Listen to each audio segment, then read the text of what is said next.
Hello வணக்கம். Welcome to food and beyond. எல்லோரும் எப்படி இருக்கீங்க? நாங்கள் ரொம்ப நல்லா இருக்கோங்க. இன்றைக்கி கொண்டக்கடலை குருமா தான் பார்க்க போகிறோம். வாங்க பார்க்கலாம். ஃபஸ்ட்டு வந்து கொஞ்சம் ஷ்ரெட்டட் கோகோனட் எடுத்துக்கோங்க. அதுக்கப்புறம் கேஷ்யூஸ், அதுக்கப்புறம் ஃபெனல் சீட்ஸ், அதுக்கப்புறம் கொஞ்சம் சின்ன 1 இன்ச் பீஸ் ஜிஞ்சர், அதுக்கப்புறம் ஒரு பச்சை மிளகாய் கொஞ்சம் எடுத்துக்கோங்க. நான் வந்து இங்கே ஒரு பார்ட்டிக்கு வந்து இந்த ரெசிபி பண்ணனால கொஞ்சம் நிறையா குவான்டிட்டியில் பண்ணுறேன். ஸோ நீங்கள் பண்ணும்போது பார்த்து பண்ணுங்கள். ஸோ இதெல்லாம் வந்து நல்லா ஸ்மூத் பேஸ்ட்டாக வந்து அரைச்சிக்கோங்க. நான் என்னோடய வீட்டா மிக்ஸில் பண்ணுறேன். ஏன்னா நிறைய குவான்டிட்டி பண்ணுறதுனால நிறையா எடுத்திருக்கேன். இதை வந்து நல்லா தண்ணி ஆட் பண்ணி நல்லா ஸ்மூத் பேஸ்ட்டாக கிரைண்ட் பண்ணி வச்சுக்கோங்க. இப்போ ஒரு பேனில் நான் கொஞ்சோண்டு கோகோனட் ஆயில் தான் யூஸ் பண்ணுறேன். இதை ஹாட் ஆனதுக்கப்புறம் ஹோல் கரம் ஸ்பைசஸ் ஆட் பண்ணுங்கள். லைக் பே லீஃப், கிராம்பு, பட்டை, லவங்கம் எல்லாத்தையும் ஆட் பண்ணிட்டு நல்லா சாட் பண்ணுங்கள்.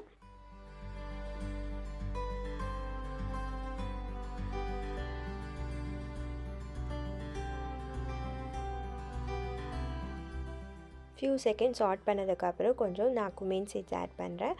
அதையும் லைட்டாக சாட் பண்ணிவிட்டு அதுக்கப்புறம் கட் பண்ணி வச்ச ஆனியனை போட்டு நல்லா சாட் பண்ணி விடுங்க. நல்லா டிரான்ஸ்பரண்ட்டாக ஆனதுக்கப்புறம் கட் பண்ணி வச்ச டொமேட்டோவை ஆட் பண்ணுங்கள். அதுவும் நல்லா ஸ்முஷியாக ஆகிற வரைக்கும் நல்லா சாட் பண்ணுங்கள்.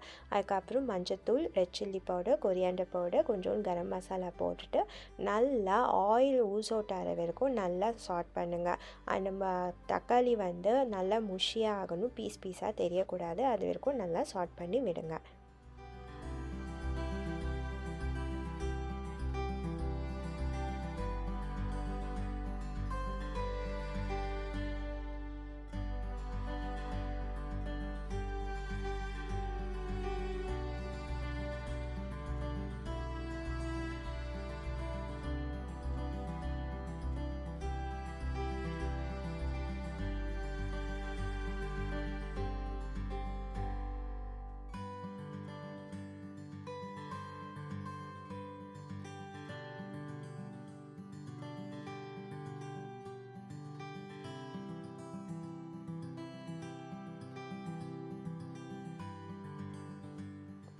நான் இங்கே ஆல்ரெடி பிளாக் சென்னா வந்து ஓவர் நைட் சோக் பண்ணி வேக வச்சு வச்சுருக்கேன்.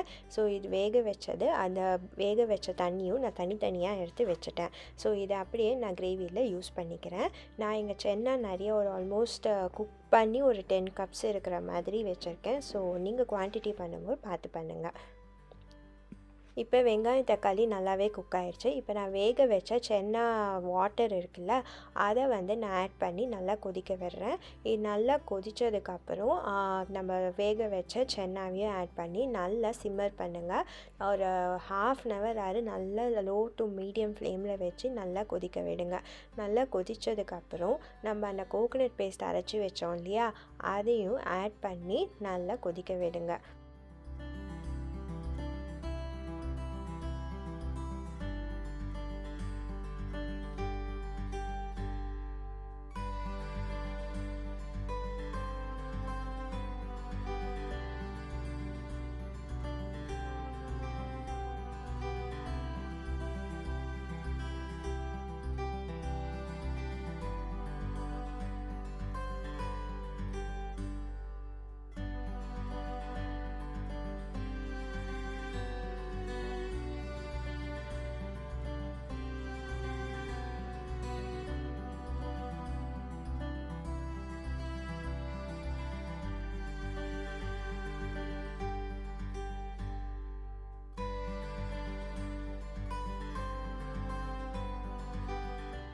ஃபஸ்ட்டு வந்து சென்னா போட்டதும் கிரேவி வந்து ரொம்ப லிக்விடாக இருக்கிற மாதிரி, தண்ணியாக இருக்கிற மாதிரி இருக்கும். பட் கொதிக்க கொதிக்க அந்த கேஷ்யூ, கோகோனட் அதெல்லாம் குக் ஆனதுக்கப்புறம் கிரேவி நல்லா திக்காகவே ஆகிடுங்க.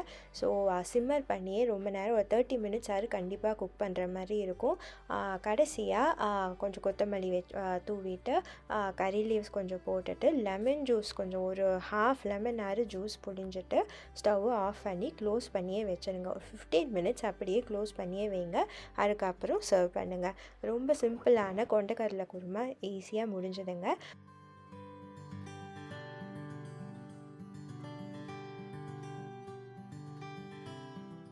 உங்களுக்கு இந்த வீடியோ பிடிச்சிருந்துச்சுன்னா லைக் பண்ணுங்கள். இந்த ரெசிபியை வீட்டில் ட்ரை பண்ணிவிட்டு எப்படி இருந்துச்சுன்னு கமெண்ட் பண்ணுங்கள். ஃப்ரெண்ட்ஸுக்கு ஷேர் பண்ணுங்கள். சப்ஸ்கிரைப் பண்ண கன்சிடர் பண்ணுங்கள். நெக்ஸ்ட் வீக் இன்னொரு இன்ட்ரெஸ்டிங்கான வீடியோவில் பார்க்கலாங்களா?